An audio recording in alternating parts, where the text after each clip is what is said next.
रामकृष्ण हरी. जय हरी. शांतीब्रह्म एकनाथ महाराज यांच्या चरित्राचा जर विचार करायचा तर किती दिवस लागतील, किती महिने लागतील, किती वर्ष लागतील, किती जन्म लागतील हे आपण सांगू शकत नाही. पण सद्गुरूंनी आपल्याला जी संधी दिलेली आहे, हा नरदेह प्राप्त करून दिलेला आहे. 84 लक्ष योनीतून पाप पुण्य करत करत आपण या नरदेहामध्ये आलेलो आणि किती काळाचं आयुष्य आहे हे माहिती नाही, पण श्वासागणिक आपण ध्येय जर ठेवलं भगवत प्राप्तीचं, भगवत भक्तीचं, सद्गुरू वर्णनाचं, तर नक्कीच आम्हाला जे आम्ही म्हणतो ना की मोक्ष प्राप्त व्हावा, तर तो मोक्ष म्हणजे मोहाचा क्षय हळूहळू होत जाऊन याच देहामध्ये विदेह अवस्था प्राप्त होणं अशक्य मात्र नाही. म्हणूनच प्रयत्न करूया नाथांच्या चरित्राचा अभ्यास करण्याचा. खरं तर एखाद्याची ओळख ही सांगायची असेल तर आपण त्याच्या घरातल्या कुणी कर्तृत्ववान व्यक्ती जी कुणी आहे त्यांचा हा कोण आहे या अंदाजाने, या नात्याने सांगत असतो. हीच अशीच ओळख नाथ महाराजांची करून देताना म्हणल्या जातं, वेदशास्त्रांचे सार, वेदशास्त्रांचे सार तो हा विठ्ठल विटेवर, भानुदास जोडोनी हात, भानुदास जोडोनी हात, उभा राहिला तिष्ठत, उभा राहिला तिष्ठत. आणि म्हणून भानुदासाचे कुळी महाविष्णूचा अवतार, क्षेत्र प्रतिष्ठान वसे गोदावरी तीर. आणि म्हणून नाथांचे जे 15 नमस्कार आहेत त्यामध्ये म्हणल्या जातं, अधिष्ठान जेथे प्रतिष्ठान देखा, तिथे जन्मला तो गुणातीत एका, जयाचे निनामे चुके जन्म व्यथा, नमस्कार माझा सद्गुरू एकनाथा. पुंडलिक वरदा हरी विठ्ठल, श्री ज्ञानदेव तुकाराम, पंढरीनाथ भगवान की जय, माऊली ज्ञानेश्वर महाराज की जय, शांती ब्रह्म एकनाथ महाराज की जय, अवधूत चिंतन श्री गुरुदेव दत्त दत्त दत्त.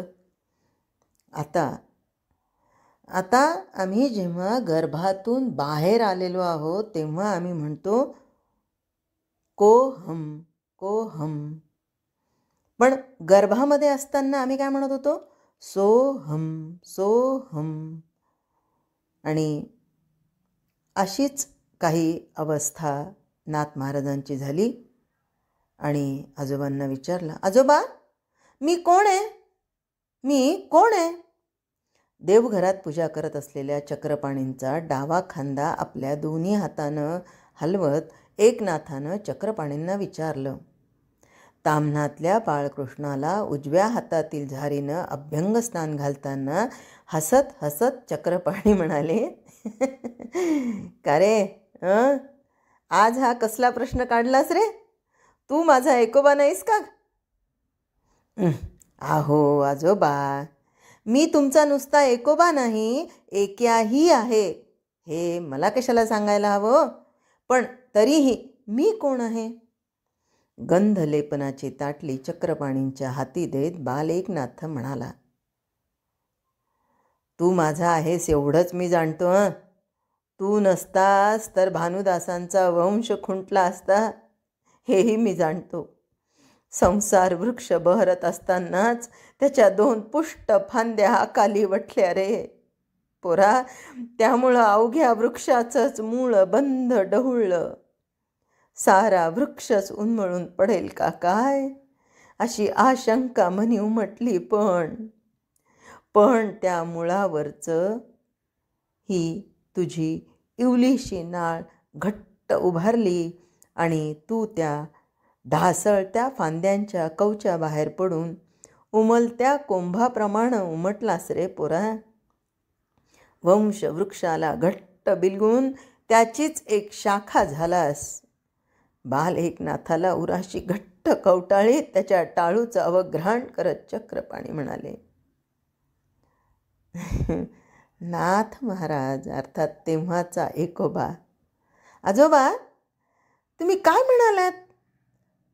मला काहीही कळलं नाही बघा.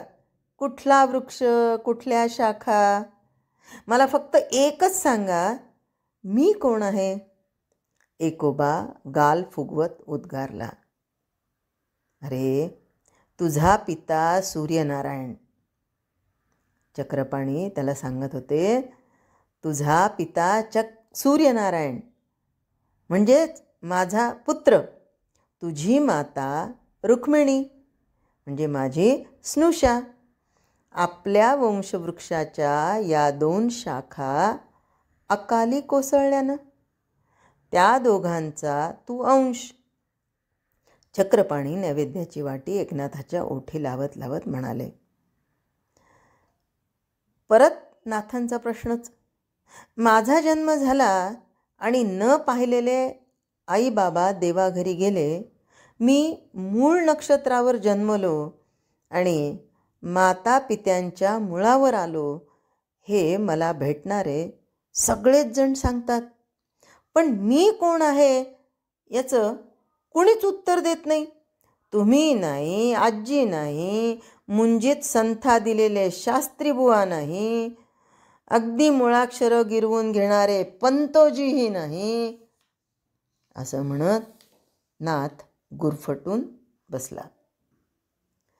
माणसाला ज्या प्रश्नाची उकल होत नाही त्याची उत्तरं यथाकाल परमेश्वरच देतो. तू आपला त्यालाच विचार. मला परगण्याच्या कचेरीत शेतसाऱ्याचा दस्त घेऊन जायचंय. कालच बुधाजी कारकून फतवा घेऊन गेला आहे. सोवळं बदलत बदलत धूत वस्त्र परिधान करत चक्रपाणी त्याला म्हणाले. एकोबा, इकडची पूजा झाली असली तर सांग, दूध ओतलंय फुलपात्रात. असं म्हणून स्वयंपाकघरातून सरस्वतीबाईंनी साद घातली. चला सावकार, आजीचं ताकीदपत्र आलंय बरं का. असं म्हणत चक्रपाणी त्याला म्हणाले. पण एकनाथ फुरगंटून म्हणाला, मी काय सावकार आहे का?